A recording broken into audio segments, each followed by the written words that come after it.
Folk dancers Eshwar Sai అదేవిధంగా Madhuri రాథోడ్ల issue రోజు రోజుకి ఒక కొత్త మలుపుకైతే తిరుగుతున్నట్లయితే కనిపిస్తూ ఉంది. లేటెస్ట్గా ఏదైతే జరిగినటువంటి ఇన్సిడెంట్ అందరికీ తెలిసింది. వేములవాడ సిరిసిల్ల పుణ్యక్షేత్రంలోని రెడ్డి భవన్లో ఒక రూమ్లో ఏకాంతంగా అటు ఈశ్వర్ సాయి కావచ్చు, అదేవిధంగా మాధురి రాథోడ్ ఇద్దరు కూడా కలిసి ఒకే గదిలో ఉండటాన్ని ఈశ్వర్ సాయి భార్య శరణ్య ఎవరైతే ఉన్నారో తను రెడ్ హ్యాండెడ్గా పట్టుకుంది. దాని తర్వాత ఈశ్వర్ సాయిని ఉద్దేశించి కూడా చాలా కామెంట్స్ అయితే చేయడం జరిగింది. ఆ వీడియో కూడా సోషల్ మీడియాలో వైరల్ అవ్వడం జరిగింది. అయితే దాని తర్వాత శరణ్య కూడా మీడియా ముందుకు వచ్చి నా భర్త తప్పేమీ లేదు, తన తప్పే ఉంది, తనే ఎక్కువసార్లు తను ఎక్కువగా కాల్ చేయడం, మెసేజ్ చేయడం, సో ఇలా చేస్తున్నప్పుడు ఏ మగాడైనా ఏం చేస్తాడనేటువంటి ఉద్దేశంలో ఆవిడ మాట్లాడడం జరిగింది. దాని తర్వాత మళ్ళీ లేటెస్ట్గా ఒక ఛానల్కి ఇచ్చినటువంటి ఇంటర్వ్యూలో ఈశ్వర్ సాయి కొన్ని కామెంట్స్ అయితే చేయడం జరిగింది. మొత్తంగా అక్కడ జరిగినటువంటి విషయాన్ని ఏదైతే గతంలో జరిగినటువంటి ఏదైతే ఆ ఇన్సిడెంట్ ఉందో ఆ ఇన్సిడెంట్ని బేస్ చేసుకొని మా ఇద్దరి మధ్య అంతకుముందు నువ్వు అనుకునేంతటువంటి ర్యాపో కూడా లేదు, అది కూడా గత ఒక 2.5 నెలల నుంచి వెళ్ళి నువ్వు అనుకునే ర్యాపో వచ్చింది. దాని తర్వాత ఎమోషనల్గా నేను కనెక్ట్ అయ్యాను. మా భార్య ఏదైతే శరణ్య ఉందో తనతో నాకు ఇంట్లో గొడవలు ఉన్నాయి, సో ఆ గొడవల వల్ల నేను తనకి ఇంకా ఎడిక్ట్ అవ్వాల్సి వచ్చింది. సో అలా మా ఇద్దరి బాండింగ్ అలా ముందుకెళ్ళిందంటూ కూడా ఈశ్వర్ సాయి నిన్న తను చేసినటువంటి ఇంటర్వ్యూలో కంప్లీట్గా తను తప్పు చేశాను, మా ఇద్దరిది తప్పే, సో ఇక నీ మీదట చెయ్యను అంటూ కూడా ఆయనకు సంబంధించినటువంటి కొన్ని విషయాల్ని తను ఎక్స్ప్లెయిన్ చేసుకోవడం జరిగింది. సో నిన్నటి వరకు ఇదిలా ఉన్నట్లయితే ఈరోజు మళ్ళీ లేటెస్ట్గా ఈశ్వర్ సాయి ఒక వీడియో రిలీజ్ చేసినటువంటి వీడియో ఏదైతే ఉందో అది సోషల్ మీడియాలో ఎక్కువగా వైరల్ అవుతుంది. సో ఆ వీడియోలో మాత్రం డెఫినెట్గా అసలు మీరు ఏమనుకుంటున్నారు, ఏది పడితే అది రాస్తున్నారు, ట్రోల్ చేస్తున్నారు, ఇష్టం వచ్చినట్టు మీకు నచ్చిన రేంజ్లో చేసుకుంటున్నారు, అసలుకి ఏంటి అని కూడా తను మాట్లాడుతూ అసలు అక్కడ జరిగినటువంటి విషయం మాత్రం కేవలం 10% మాత్రమే మీకు తెలుసు, అక్కడ జరగంది దాదాపు 90% అక్కడ ఉంది. సో అందుకోసం నేను ఇన్ని రోజులు దాన్ని రివీల్ చేయలేదు, ఇప్పుడు దాన్ని నేను రివీల్ చేస్తానంటూ ఏదైతే మాధురి రాథోడ్ తోటి తనకున్నటువంటి ఆ ర్యాపో ఏదైతే ఉంటుందో ఆ ర్యాపో కారణంగా ఈశ్వర్ సాయి అండ్ అదేవిధంగా మాధురి రాథోడ్ ఇద్దరు కలిసి ఒక సాంగ్ షూట్ చేయడానికి వెళ్ళాల్సి వచ్చింది. ఆ సాంగ్ షూట్లో భాగంగానే మార్నింగ్ మేము 4:30 to 5:30కి అటు నుంచి వెళ్ళి షూటింగ్కి స్టార్ట్ అవ్వాల్సి వస్తుంది. సో అందుకోసమని నా వాష్రూమ్ ఏదైతే నేనున్నటువంటి రూమ్లో ఉన్నటువంటి వాష్రూమ్లో నా అసిస్టెంట్ ఉన్నారు, సో అందుకోసమనే నాకు మాధురికి ఆ ర్యాపో ఉంది కాబట్టి నేను మాధురి రూమ్కి వెళ్ళడం, మాధురి రూమ్లో ఉన్నటువంటి వాష్రూమ్ని నేను యూజ్ చేసుకుంటున్నాను. అలాంటి టైంలో నా భార్య ఎవరైతే శరణ్య ఉందో తనకి ఎవరో మిస్ ఇన్ఫర్మేషన్ ఇచ్చి సో ఇలా జరుగుతుందని చెప్పేసి సడన్గా ఒక్కసారిగా డోర్ని నాక్ చేశారంటూ కూడా చెప్పడం జరిగింది. అయితే మరొకసారి ఆ డోర్ క్లోజ్ కూడా చేసలేదు, డోర్ తీసే ఉంది, నేను వాష్రూమ్లో ఉన్నాను, మాధురి మాత్రం తన బెడ్ పైన కూర్చొని తన ఫోన్ చూస్తూ ఉంది. సో ఇలాంటి టైంలోనే ఆ భార్య వచ్చి కూడా అంతా ఆగమాగం చేసి పెద్దగా గొడవ చేసినటువంటి ఆ మాటలను అయితే ఈశ్వర్ సాయి అయితే చెప్పడం జరుగుతుంది. హాయ్ అండి, అందరికీ నమస్కారం. నేను మీ ఈశ్వర్ సాయి. అసలు ఏం జరుగుతుందండి, అసలు ఏమనుకుంటున్నారు మీ అందరూ? రకరకాలుగా ట్రోల్ చేస్తున్నారు, రకరకాలుగా మీడియా వాళ్ళు రకరకాలుగా ఇష్టం వచ్చినట్టు ఉన్నది లేనిది ఏది పడితే అది రాస్తున్నారు. అసలు ఏమనుకుంటున్నారు? నేను ఆల్రెడీ క్లియర్గా చెప్పాను కదండి, మేము తప్పు చేసాము. ఆ తప్పు ఏంటి? మేము ఎమోషనల్గా కనెక్ట్ అయ్యాము అని చెప్పాను. ఎమోషనల్గా కనెక్ట్ అవ్వడం అంటే మీ దృష్టిలో ఏమనుకుంటున్నారండి?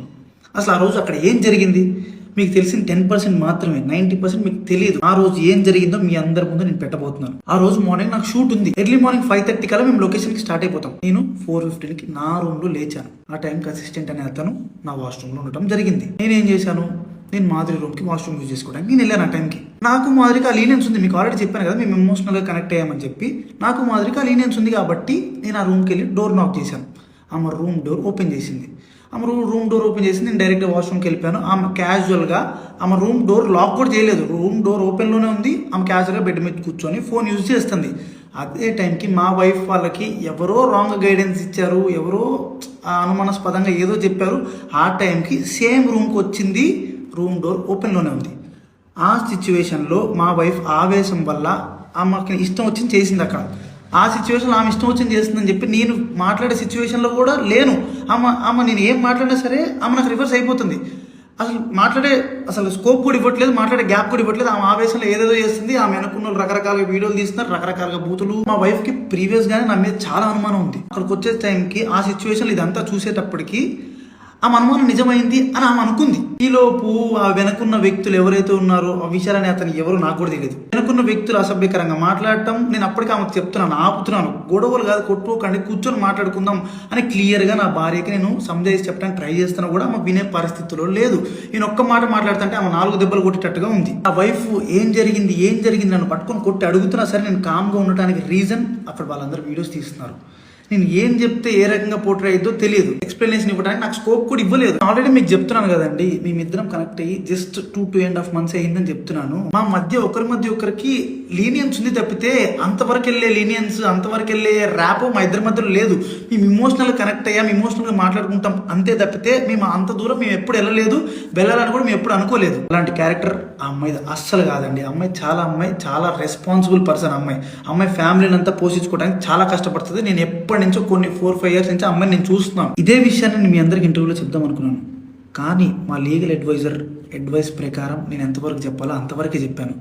అందులో కూడా నేను మీకు క్లియర్గా ఎక్స్ప్లెయిన్ చేశాను. మీ అందరికి 10% మాత్రమే తెలుసు, మిగతా 90% మీకు తెలియదు, మీరు చూడలేదు. ఇలాంటి సిచ్యువేషన్లోనే ఒక మనిషికి ప్యానిక్ అంటే ఏంటో అర్థమవుతుంది. ఆ సిచ్యువేషన్లో ఏం మాట్లాడితే ఎవరు ఎట్లా రిసీవ్ చేసుకుంటారు అనేది తెలియదు. నేను చాలా క్లియర్గా చెప్తున్నాను అండి, మా ఇద్దరి మధ్యలో ఎమోషనల్ బాండింగ్ తప్ప అంతకు మించి ఏం లేదు, ఏం జరగలేదు.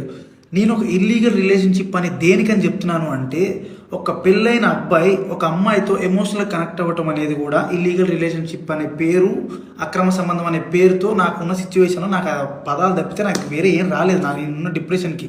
అమ్మ మాధురి, నీకు నా తరపు నుంచి, నా భార్య తరపు నుంచి, నా భార్య వెనుకున్న వాళ్ళ తరపు నుంచి నీకు క్షమాపణ కోరుకుంటున్నాను. నీకు సారీ, ప్లీజ్ అర్థం చేసుకో ప్లీజ్. వాళ్ళకి ఏం తెలియకుండా వాళ్ళ నోటికి వచ్చినట్టు మాట్లాడినందుకు, వాళ్ళు వీడియో అప్లోడ్ చేసినందుకు, నీ మీద చేసుకున్నందుకు నేనైతే సారీ చెప్తున్నాను.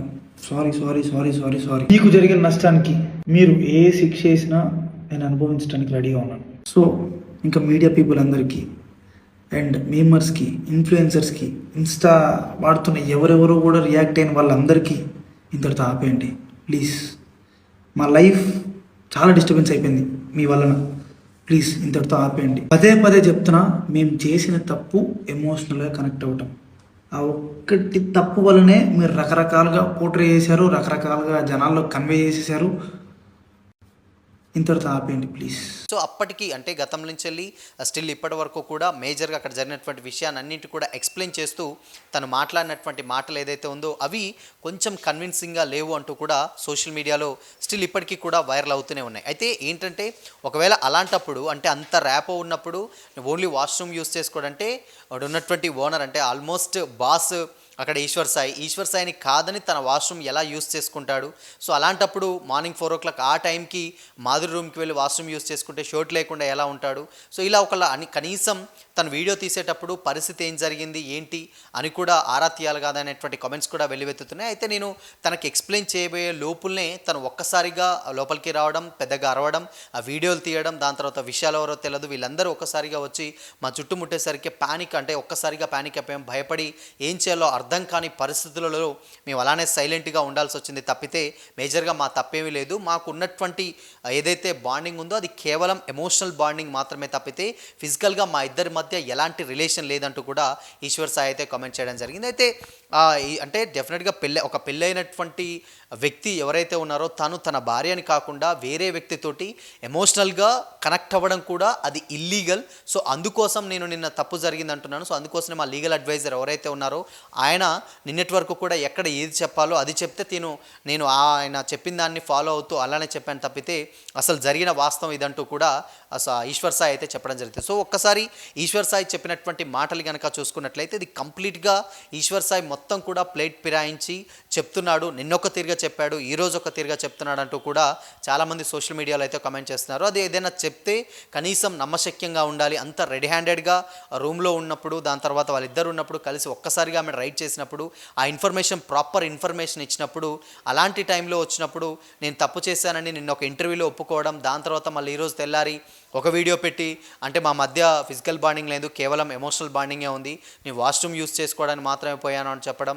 సో ఇవన్నీ కూడా కొంచెం కన్విన్సింగ్గా లేదు. ఎవరైతే ఈశ్వర్ సాయి ఉంటారో ఈశ్వర్ సాయి కంప్లీట్గా ప్లేట్ పిరాయించి వేరే గేమ్ ఆడుతున్నట్లుగా అయితే కనిపిస్తూ ఉంది. సో నెట్వర్క్ అట్లీస్ట్ హానెస్టీనన్నా తన భార్యతోటి తన గొడవలు పడుతుండడం, ఆ హానెస్టీ అనేది కొంచెం అక్కడ కనిపించింది. బట్ ఈరోజు పెట్టినటువంటి వీడియోతో మాత్రం డెఫినెట్గా ఈశ్వర్ సాయి చేసేది కంప్లీట్గా మిస్టేకే, డెఫినెట్గా తప్పు జరిగింది. సో అందుకోసమని తను కప్పిపుచ్చుకోవడానికి ఇలాంటి ఒక కొత్త డ్రామా ఆడుతున్నారంటూ కూడా సోషల్ మీడియాలో అయితే కమెంట్స్ పెట్టడం జరిగింది. సో బట్ ఏదేమైనప్పటికీ కూడా స్టిల్ ఇక్కడ జరిగినటువంటి విషయాన్ని తను చెప్తూ ఎన్ని రోజుల తర్వాత, అంటే దాదాపు ఒక్కసారిగా తన రూమ్లోకి వచ్చిన తర్వాత వెంటనే దాని మీద వీడియో చేయొచ్చు, లేదంటే రెస్పాండ్ అవ్వచ్చు, ఏదైనా చెప్పొచ్చు. బట్ ఇన్ని రోజుల తర్వాత తప్పొప్పుకున్న తర్వాత మేము నిజంగానే ఎస్ మా మధ్య అది కూడా మీరు అనుకునేటువంటి బాండింగ్ 2.5 months నుంచి వెళ్ళి మాకు ఇలాంటి ఒక రిలేషన్ వచ్చింది. తానే ఓపెన్గా నాకు ప్రపోజ్ చేసింది. ఇక నేను చేసేదేం లేక ఒప్పుకోవాల్సి వచ్చింది.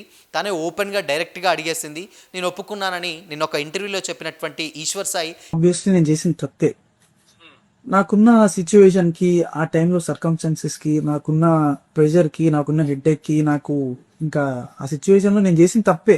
కానీ ఆ సిచ్యువేషన్ నా ప్రెసెన్స్ ఆఫ్ మైండ్లో లేను. నాకు అది కావాలనిపించింది ఆ సిచ్యువేషన్లో. అసలు ఇప్పటికీ నేను చాలా ప్రెషర్లో ఉన్నా, నాకు చాలా టెన్షన్లో ఉన్నా, హ్యాండ్స్ షివర్ అయితేనే నా మాట కూడా చాలా తడబడుతుంది. మీకు అర్థమవుతుందో లేదో, నేను చాలా ప్రెసెన్స్ ఆఫ్ మైండ్తో మీతో మాట్లాడటానికి నేను చాలా ట్రై చేస్తున్నా. ఈరోజు ఒక్కసారిగా సడన్గా ప్లేట్ తిప్పేసి, అంటే నేను అలా మాట్లాడలేదు, నేను కేవలం తనతో ఎమోషనల్ బాండింగ్ మాత్రమే ఉందనుకుంటూ అనడం చెప్పడం కూడా ఒక్కసారిగా కొంచెం షాకింగ్కి గురి చేసేటువంటి విషయం అంటూ కూడా చాలామంది అయితే కమెంట్ చేస్తున్నారు. బట్ ఏదేమైనప్పటికీ ఇది వదిలేయండి. సో మా మధ్య ఉన్నది మాత్రం కేవలం ఎమోషనల్ బాండింగే, ఫిజికల్ బాండింగ్ లేదు. తనకు నాకు మధ్య ఉన్నటువంటి, అంటే నేను అంత పవిత్రంగా ఉంటాను. నా భార్యకు నాకు మధ్యలో ఒక వ్యక్తి వచ్చినప్పుడు తనతో మాట్లాడడం, ఎమోషనల్గా కనెక్ట్ అవ్వడం కూడా నేను తప్పుగా భావించి నేను అలా చెప్పాను తప్పితే మా మధ్య ఎలాంటి సంబంధం లేదంటూ కూడా ఈశ్వర్ సాయి చెప్తున్నటువంటి మాటలు ప్రస్తుతం సోషల్ మీడియాలో వైరల్ అవుతున్నాయి.